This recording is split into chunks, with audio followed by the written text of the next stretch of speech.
Tonight we report on why Grant PUD is expanding its wireless internet network, and the Moses Lake High School cheer and stunt team prepares for the state championship.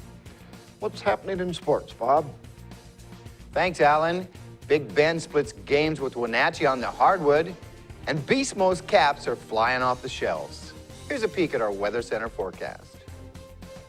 More clouds and fog linger around our area. Some precipitation may be possible by the weekend. I'll have all the details for you in just a bit. I'm Alan Troop, and we have all this and much more on Ifiber One News. From the Ifiber One HD studio here in the heart of the Columbia Basin, this is Ifiber One News, your #1 source for local news, sports headlines, and our very own Weather Center forecast covering the entire Columbia Basin. This is Ifiber One News, and it starts now.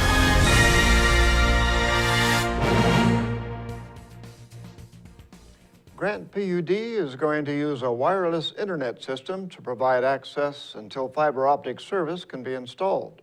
The Public Utility District is not abandoning plans to expand their fiber optic internet network, according to a spokesman on Wednesday.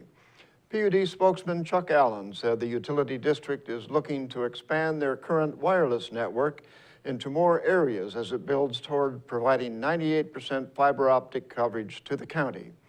Allen said about 70% of their internet customers are connected to fiber, and they're working on providing access to people until they can work out the best way to continue with fiber optic installation. The PUD spent the past 18 months conducting a pilot program for wireless broadband in the Quincy Valley. The wireless system provides up to 7 megabytes per second speeds for internet use. The PUD fiber optic system provides up to 100 megabytes per second speeds. Despite business pickup for Grant County's first pot shop, the owner is facing a legal battle over the business's previous name. Reporter Jeff Chu met with the owner, who said he's going to fight the lawsuit. The owner of Grant County's first marijuana retail shop in Ephrata is fighting a corporate media company's lawsuit that accuses him of infringing on its marijuana magazine's trademark. High Times Magazine's parent company, Trans High Corporation, filed a lawsuit in August against shop owner Richard Rick Reimers and his business, formerly called High Times Station. The magazine is claiming trademark infringement for the use of the name High Time.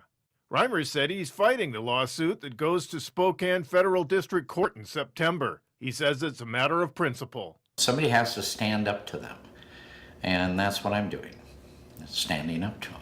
Reimers' pot shop was the first to open in Grant County last summer. Reimers was one of the first 24 retailers to be licensed to sell recreational cannabis products by Washington State Liquor Control Board under Initiative 502. Washington voters approved legalization of the production and retail sale of marijuana in the state in 2012.